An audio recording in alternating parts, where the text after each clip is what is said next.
Good day all. Today a little painting of a cow, a tree, and a barn in the background. This is a 6x9 sheet of Arches 140-pound cold pressed paper. And it looks like I'm using the rule of thirds for my composition. That's a 2H mechanical pencil that I'm doing the initial sketch with. Now today is going to be line then wash. So I'm going to start with inking, and that's a Lamy Safari extra fine nib fountain pen. So there's not a lot of detail in the inking. I am inking out the trunk, but not the foliage. Decided to let the paint determine where the leaves will be in this, so when the paint is dried I can just come back in and trace around the tree. Now with the ink more or less dried, I can jump in and do the sky. I'm using a really wet mixture of Naples yellow for the mid-sky and just dropping in a bit of cadmium orange to give it a bit of a glow. For the upper part of the sky, that's a cobalt blue. And just making it a little bit darker at the top and dragging it down and blending it with the mid-sky. Now with the damp brush, I'm just lifting a bit of paint out where the mountains will be so I don't have a hard line through there. And I'm using my paper towel to dab out where the trees will be. Now for the hills in the background, I'm using an ultramarine, and that's my 1/2 inch flat brush. And I'm doing my very best to paint around the cow and around the barn that's in the background.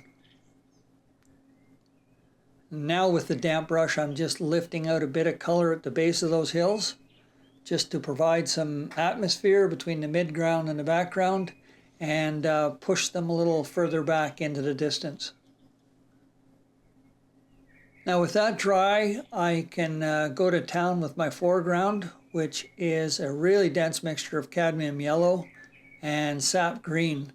And now given that my board's laying flat, my green is doing its very best to run into the yellow. So I'm trying to control that and just mop out a little bit at the top in under the cow.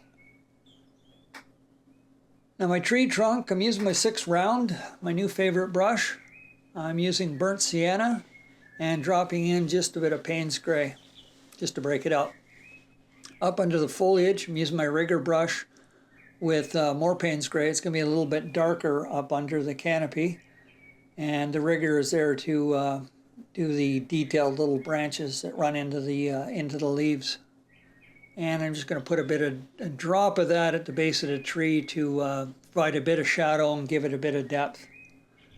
And seeing as I have my shadow color out, I can use it under the cow, and I might even dab in some rocks here. Just put a little shadow on those guys. Oh, I'm feeling lucky with the shadow, so I'm going over to the barn, but that is too dark. So I'm going to mop that out, and I'll get back to that later. Now for my leaves, I'm using my mop brush.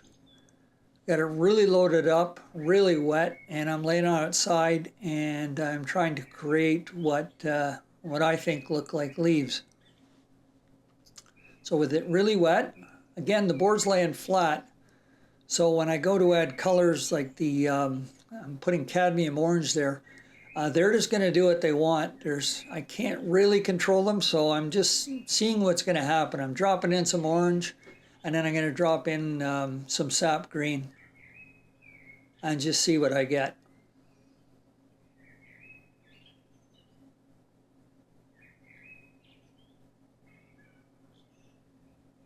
So I'm making the green a little bit richer, as I want the core of the tree to be a little bit darker, so I'm making my green a little bit darker.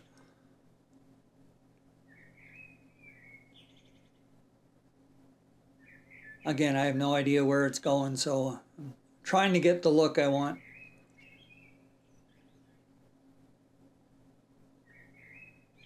And I just threw a bit of salt in there at the top to give it a leafy feel. Now under my cow, that's raw sienna and a burnt sienna. That's his that's the cow's dirty bits. And out in the field doing whatever cows do, they get dirty. And in the foreground here, I've painted some a darker green to indicate that there's some other trees off to the right. And then I dropped a bit of salt in to give it a flowery look.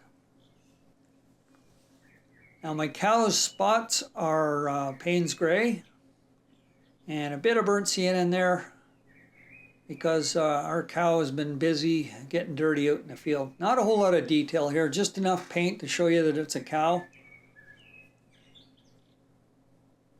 And I think I'll go over there and get back at that barn again, a little more color. And while it's drying, I can wander over here and do some branches and little bits that I'd missed on my tree. With my cow being completely dry, I've got some cadmium red, really wet.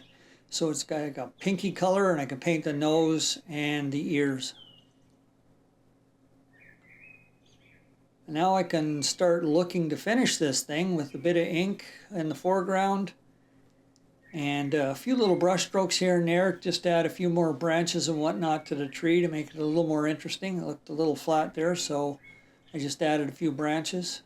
And now to finish things up, I've got my pen held rather loosely, and I'm just lightly scratching around all the leaves on the tree.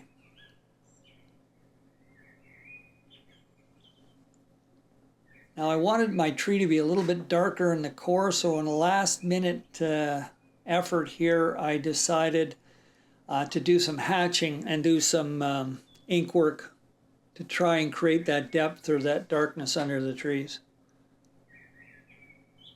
So I'm just using some vertical lines. I don't want to overdo it, don't want to have it too cartoony, even though the painting itself is rather cartoony. I didn't want to go too much, but all in all, it's not too bad. So here, the last bit of ink on the tree, I can get this guy signed, get the tape off it, and there you have it, a little painting of a cow, a tree, and a barn in the background. Thanks for dropping by, and we'll see you again soon.